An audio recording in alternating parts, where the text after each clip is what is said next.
નમસ્કાર, હું doctor Riya Parmar, your physical therapist.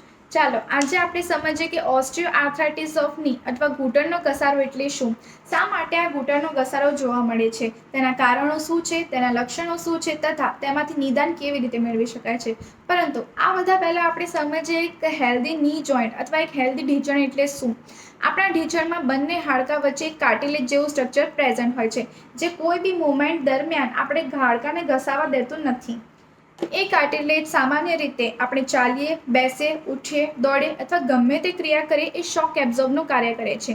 જ્યારે આ કાર્ટિલેજમાં અથવા બંને હાડકાં વચ્ચે આવેલી ગાદીમાં ઘસારો થાય છે, તેને ઓસ્ટિયોઆર્થરાઇટિસ ઓફ ની અથવા ઘૂંટણના ઘસારા તરીકે ઓળખીએ છીએ.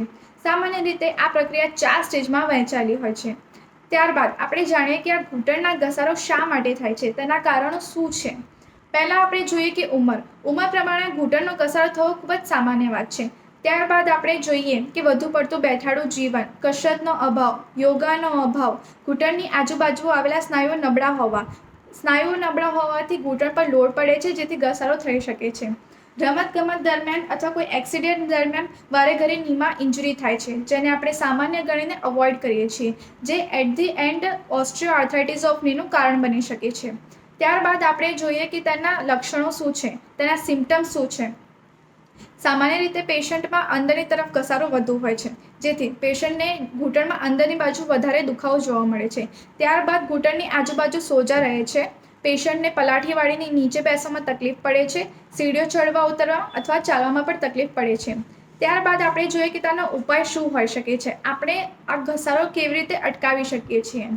સૌપ્રથમ આપણે જોઈએ ફિઝિયોથેરાપી. ફિઝિયોથેરાપી દ્વારા આપણે ઘૂંટણની આજુબાજુ આવેલા સ્નાયુઓને કસરત કરીને મજબૂત કરી શકીએ છીએ, જેથી બધો લોડ ઘૂંટણ પર પડતો નથી. સ્નાયુઓ મજબૂત હોવાથી ની જોઈન્ટને કોઈ લોડ પડતો નથી અને ઘસારો આગળ વધતો નથી. ત્યારબાદ આપણે જોઈએ કે ની કેપ અથવા ઘૂંટણનો પટ્ટો. ની કેપથી આપણે ઘૂંટણને સપોર્ટ આપીએ છીએ, જેથી ની જોઈન્ટને સપોર્ટ મળવાથી વધુ પડતો પેઇન થતો નથી. ત્યારબાદ આપણે જોઈએ કે ઇન્ડિયન ટોયલેટનો ઉપયોગ ના કરવો જોઈએ, એના બદલે વેસ્ટર્ન ટોયલેટનો ઉપયોગ કરવો જોઈએ. સીડીના બદલે લિફ્ટનો ઉપયોગ કરવો જોઈએ તથા બેસીને ઊભા થવામાં પણ ધ્યાન રાખવું જોઈએ. આ બધું આપણે જોઈએ કે ઓસ્ટિયોઆર્થરાઇટિસના સ્ટેજ 4 પછી પેશન્ટને પગ વાંકા ચૂકા થઈ જાય છે તથા એની જે પ્રકારે ચાલે છે એને ડક વોક તરીકે ઓળખવામાં આવે છે.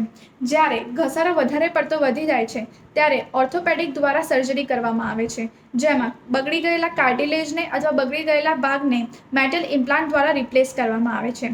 સામાન્ય રીતે આ પ્રક્રિયા પછી પણ ફિઝિયોથેરાપી કરાવવાનું રહે છે. હું આશા રાખું છું કે તમને આ ઘૂંટણના ઘસારાની અથવા ઓસ્ટિયોઆર્થરાઇટિસ ઓફ નીની પૂરતી માહિતી મળી હશે. ધન્યવાદ.